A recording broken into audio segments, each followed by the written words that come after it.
బాగి పాపని ఎత్తుకొని, "అక్క చిన్నప్పుడు నువ్వు నన్ను ఎత్తుకోలేదు. ఇప్పుడు నేను నిన్ను ఎత్తుకున్నానక్క. నువ్వు మిస్ అయినవన్నీ కూడా నేను పొందుతున్నానక్క" అని పాపని మొద్దులాడుతూ ఉంటుంది. తర్వాత అమర్ ఆరు పాపని ఎత్తుకొని, "ఆరు నువ్వు నా కోసం మళ్ళీ తిరిగి వస్తావంటే నేను నమ్మలేదు. నువ్వు నిజంగానే తిరిగి వచ్చావారు. ఈసారి నేను నిన్ను మిస్ అవ్వను. ఎప్పటికీ నేను నిన్ను దూరం చేసుకోను" అని అమర్ పాపని మొద్దులాడుతూ ఉంటాడు. తర్వాత పిల్లలు రాథోడ్ కూడా పాపని ఎత్తుకొని ముద్దులాడుతూ ఉంటాడు. సెల్యూట్ అంటూ ఆరు పాపతో రాథోడ్ సెల్యూట్ కొట్టిస్తూ ఉంటాడు. మనోహరి మేడం మీరు కూడా ఎత్తుకోండి.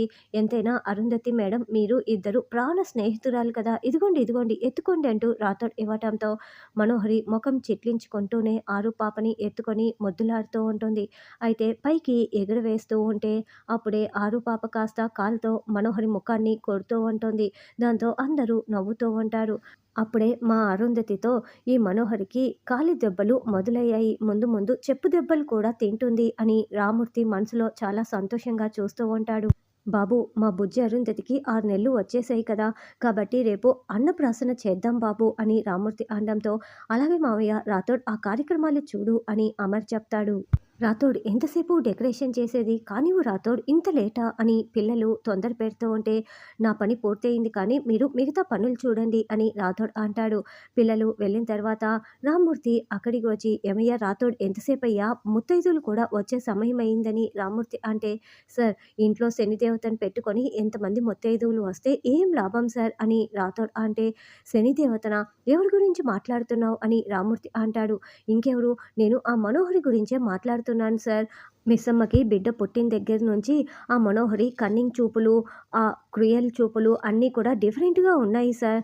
పోయి పోయి దొంగ చేతికి తాళాలిచ్చినట్లు మీరేమో మిస్సమ్మ బిడ్డకి ఆ మనోహరి చేతనే దిష్టి తీయించారు అని రాథోడ్ అంటే, దిష్టి తీయించింది తనని ఎక్కువ చేయటానికి కాదు రాథోడ్. ఏ చేతులతో అయితే అరుంధతిని ఈ ఇంట్లో నుంచి పంపించేసిందో అదే చేతులతో ఈ ఇంట్లోకి ఆహ్వానం పలకటానికి అలా చేశాను అని రామూర్తి అంటే, నాకు ఆ విషయం అర్థమవుతోంది సార్. కానీ ఆ మనోహరి పాము లాంటిది. ఎక్కువ రోజులు పాముని పక్కలో పెట్టుకోకూడదు కదా!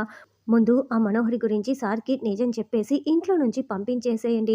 పాపకు గూడా అది మంచిది కాదు సార్. ఆ మనోహరి ఇంట్లో నుంచి వెళ్ళిపోవాలని రాథోడ్ అంటే, ఏమయ్యా రాథోడ్ నేను ఆ పని ఎప్పుడో చేసి ఉండేవాడిని.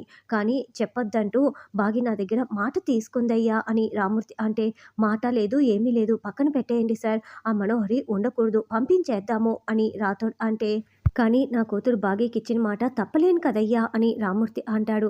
సరే ఒక పని చేద్దాం సార్. మిస్సమ్మ చేతనే సార్‌కి చెప్పించేద్దాము. మనోహర్‌ని పంపించేద్దాము.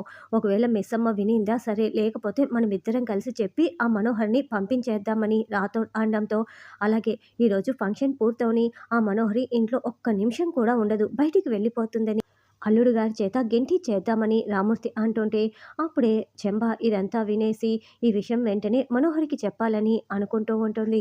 అందరూ బాగి, అమర్, ఆరు పాప కోసం ఎదురు చూస్తూ ఉంటే వాళ్ళు ముగ్గురు నవ్వుతూ దిగుతూ వస్తూ ఉంటారు. అప్పుడే అందరూ వచ్చేసారా నాన్న అని బాగి అడగడంతో, మీకోసమే ఎదురు చూస్తున్నాం తల్లి. ఇగో అన్ని కార్యక్రమాలు పూర్తయిపోయాయి అని రామూర్తి అంటాడు. రాథోడ్ పంతులు గారు ఎక్కడా అని అమర్ అంటే, వస్తున్నారు సార్ ఫోన్ చేశాను అని రాథోడ్ చెప్తాడు. మనోహరి పంతులు గారి కోసం గేటు దగ్గరే వెయిట్ చేస్తూ ఉంటుంది. నమస్కారం అమ్మ అని పంతులు గారు రావటంతో, పంతులు గారు నేను చెప్పిందంతా గుర్తుంది కదా అని మనోహరి ఏదో ఒక ప్లాన్ చెప్తుంది.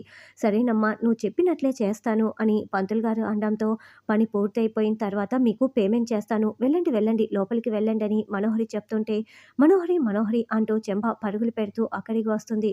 పంతులు గారు లోపలికి వెళ్ళగానే, ఆ ఏంటో చెప్పు అని మనోహరి అంటుంది.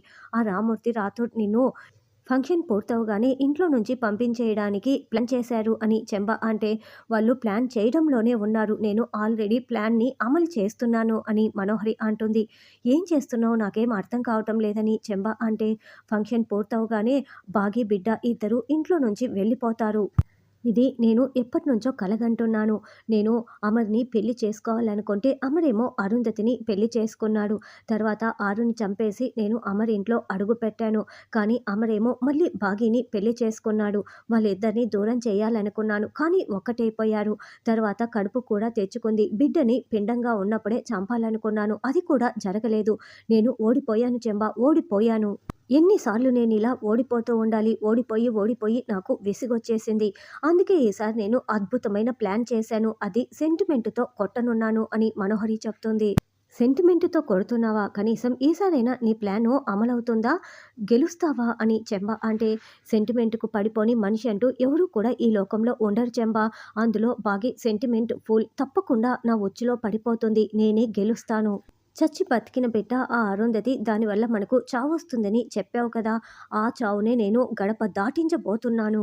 పద చెంబ, ఆ మహత్తరమైన సన్నివేశాన్ని నువ్వే చూద్దువు. పద పద అని మనోహరి అనడంతో ఇద్దరూ లోపలికి వస్తారు. క్షమించండి, కాస్త లేటయింది అని పంతులు గారు అనడంతో, పర్వాలేదు పంతులు గారు, ముందు కార్యం మొదలుపెట్టండి అని అమర్ చెప్తాడు. అమ్మా, పాపని ఎత్తుకొని మీరిలా కూర్చోండని పంతులు గారు చెప్పడంతో బాగి ఆరు పాపని ఎత్తుకొని కూర్చొని ఉంటుంది. అమర్ బాగి చేత పంతులు గారు దగ్గరుండి పూజని మొదలు పెడతారు. అయ్యా, పాపకి నామం పెట్టేశారా అని అడగటంతో, మూడో నెలలోనే అయిపోయింది పంతులు గారు, అరుంధతి అని రామ్మూర్తి చెప్తాడు. ఓ అరుంధతి, చక్కటి నామధేయము అని పంతులు గారు అంటే, అది నా పెద్ద కూతురి పేరు అని రామ్మూర్తి, నా మొదటి భార్య పేరు అని అమర్, అది మా అక్క పేరు అని బాగి, అది మా అమ్మ పేరు అని పిల్లలు చెప్తారు. అది మా మేడం గారి పేరు అని రాతోడు, నా శత్రువు పేరని మనోహరి, తొక్కలో పేరని మంగళ అనుకుంటూ ఉంటారు. అయ్యా, పాప నోరు తీపి చేయండని పంతులు గారు చెప్పటంతో అమర్ బాగి, రామ్మూర్తి, మంగళ అందరూ కూడా పాప నోటిని తీపి చేస్తూ ఉంటారు. తర్వాత పాపను వదిలేసి పట్టుకో పట్టుకో అని వస్తువులన్నింటినీ పెడతారు. ఇక పాప నేరుగా కూడా తుపాకీ పట్టుకుంటుంది. గ్రేట్ తల్లి, అన్నప్రాసన రోజే తుపాకీ పట్టి నువ్వు మీ నాన్న కూతురు అనిపించావు అని మేజర్ ఆఫీసర్ చెప్తూ ఉంటే, అన్నప్రాసన రోజే ఆయుధం పట్టిందంటే ఇక అసురుల అంతం చూసినట్లే అని రామ్మూర్తి చాలా పొగుడుతూ ఉంటాడు. అలా తుపాకీ పట్టుకొని ఆరు పాప మనోహరి వైపు గురిపెట్టి చూపిస్తూ ఉంటుంది. దాంతో మనోహరి ఆరు పాపలో అరుంధతిని చూసుకుంటూ చాలా వణికిపోతూ ఉంటుంది. అందరూ షాకింగ్గా చూస్తూ ఉంటారు. చాలా ఆశ్చర్యంగా ఉంది కదా అంటూ అమర్ పాపని ఎత్తుకుంటాడు. ఆయుధం పట్టుకున్నందుకు అమర్ బాగి పాపని మొద్దులాడుతూ ఉంటారు. బంగారు తల్లి, నువ్వు కరెక్ట్‌గా ఆయుధం ఎవరికైతే గురిపెట్టాలో వాళ్ళకే గురిపెట్టావు అని బాగి ఆరు పాపని మొద్దులాడుతూ ఉంటే, గురి తప్పకూడదు ఆరు మేడం, ఒక్కసారి ట్రిగ్గర్ నొక్కితే గుండు దిగిపోవాల్సిందే అని రాథోర్ చెప్తాడు. అనుకున్నానమ్మా, నేను ముందే అనుకున్నాను, నువ్వు పుట్టినప్పుడే అనుకున్నాను. ఇక మనోహరి పని అయిపోయినట్లే అని రామ్మూర్తి చెప్తూ ఉంటే, బాగి చాలా సంతోషంగా వింటూ ఉంటుంది. అయితే మనోహరి కోపంతో రగిలిపోతూ చూస్తూ ఉంటుంది. అనండి అనండి, మీకు ఇష్టం వచ్చినట్లు నా గురించి అంటూ ఉండండి. నేను కాదు అయిపోయేది. ఇంకాసేపట్లో ఈ బాగి కూతుర్ని తీసుకొని ఇల్లు వదిలి వెళ్ళిపోతుంది. ఈ ఇంటికి శాశ్వతంగా దూరం అయిపోతుంది. నేనలా పంతులు గారితో ప్లాన్ చేశాను కదా! ఈసారి నేను ఫెయిల్ అవ్వను. ఖచ్చితంగా గెలిచే తీరుతాను అని మనోహరి అనుకుంటూ ఉంటుంది. అయితే సెంటిమెంట్‌ని అడ్డు పెట్టుకొని ఎవరికైనా ప్రాణాపాయం ఉంటుందని చెప్పి బాగి పాప ఇంట్లో నుంచి వెళ్ళిపోయేలా మనోహరి ప్లాన్ చేసిందా? బాగి తిప్పి కొడుతుందా? లేకుంటే మనోహరి గెలుస్తుందా? అన్నది రానున్న ఎపిసోడ్‌లో తెలుసుకుందాం.